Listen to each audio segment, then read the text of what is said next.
Hey kids, you want to know something better than drugs? Proving pi is irrational. My name's Professor Trey, and today my associate, mind you, not Doctor, Caitlin, will be joining us. Now, first things first, I'd like to address my title. Call me Pro T, because you know what our T's like? Addition symbols, and they're pretty awesome. Alright kids, we're on to the first step. Even my associate Caitlin could do. Now, we need to figure out what type of proof we'll be doing today. And to doing that, we need to figure out, well, pi is irrational. So maybe we can contradict that. I'm a genius. Proof by contradiction, that's what we're doing today. Now, the first step is assuming pi is rational.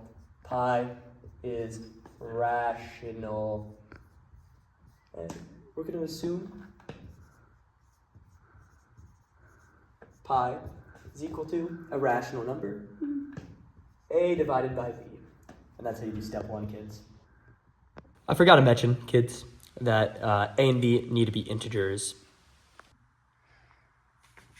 Our second step will be defining a function f of x that includes both a and b.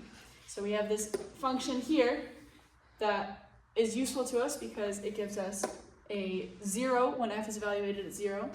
It gives us f of x when f is evaluated at pi minus x. And then when all of the derivatives are taken at 0, they are integers. And when all of the derivatives are taken evaluated at pi, they are integers. This is important because of Niven's theorem. Mathematician Ivan Niven came up with a theorem that describes that pi is only rational for certain multiples of pi when evaluated in the sine, cosine, and tangent functions.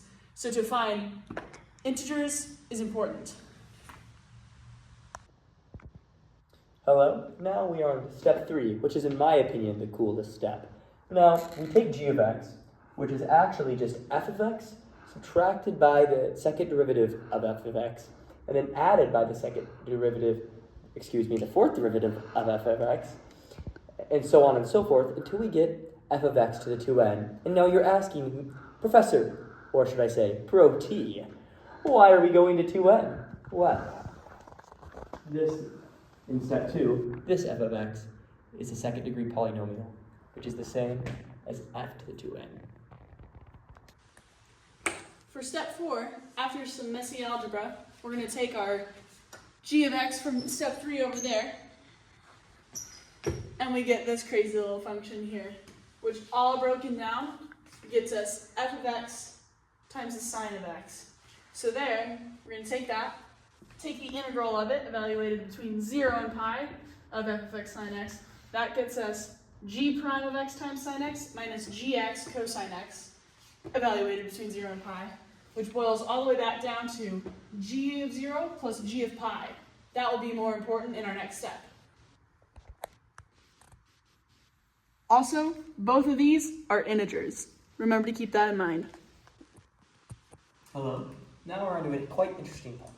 So, the equation we just got earlier is now put into one of the terms we established earlier, which is 0 is less than f of x, sine of x, the derivative of x, less than a of n, pi of n, all over n factorial. Now, the thing you need to understand here is this is basically saying is 0 is less than something is less than as this side of the equation approaches infinity. So basically, this is saying as n is approaching infinity, a of n, pi of n, all over n factorial is approaching 0. And now you stop and think, well, that doesn't make any sense. And neither did the guys that thought of this either. And since what step 5 showed us is impossible, we can say thus, by contradiction, pi is irrational. That's right. Pro T approves.